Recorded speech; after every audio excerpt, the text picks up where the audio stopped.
মসজিদ কমিটির সভাপতি, মসজিদ কমিটির সেক্রেটারি, মসজিদ কমিটির কিশিয়ার সূরা ফাতিহা ঠিক মতন জানে না।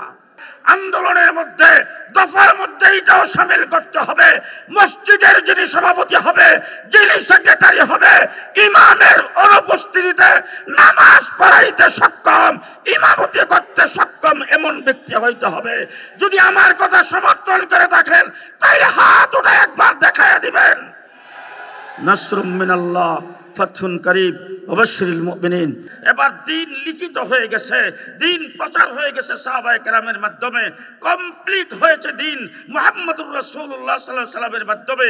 কিয়ামত পর্যন্ত যেই কমপ্লিট দিন, এই কমপ্লিট দিনের মধ্যে বাড়ানো যাবে না, কমানো যাবে না। নামাজ 5 ওয়াক্তই থাকবে। নামাজ যেই নামাজ 4 রাকাত ফরজ, 4 রাকাত ফরজই থাকবে।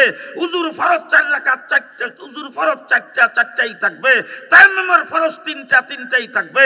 গোসলের ফরজ 3টাই থাকবে। কিয়ামত পর্যন্ত চলবে, বাড়বেও না, কমবেও না। এখন এই লিখিত দিন, প্রচারিত দিন, কমপ্লিট দিন, কিয়ামত পর্যন্ত যাতে কেউ বাড়াইতে না পারে, যাতে কেউ কমাইতে না পারে, এই জন্য পাহারাদারির প্রয়োজন। আল্লাহ পাক উলামায়ে কেরামের হাতে পাহারাদারির দায়িত্ব দিয়েছেন। ডাবল ধামাকা অফার, ওয়ালটন ল্যাপটপ পাওয়া যাচ্ছে নতুন ছাড়কৃত মূল্যে। উলামায়ে কেরাম দ্বীন ইসলামের পাহারাদার, আমরা মসজিদের ইমাম দ্বীন ইসলামের পাহারাদার, মসজিদের খতিব দ্বীন ইসলামের পাহারাদার। এখন আমরা আমাদের পাহারাদারি করব দ্বীনের ব্যাপারে।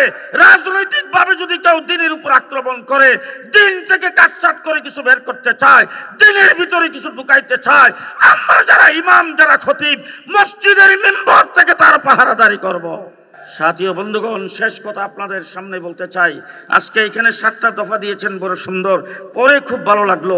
কিন্তু একটা জিনিস বলতে চাই, আমাদের দেশে গত 15 বছর যারা ক্ষমতায় ছিল, কিন্তু এর আগের থেকেও যদি নজর করেন, বাংলাদেশের সমস্ত মসজিদগুলো, মসজিদ কমিটির সভাপতি, মসজিদ কমিটির সেক্রেটারি, মসজিদ কমিটির কিশিয়ার সূরা ফাতিহা ঠিক মতন জানে না।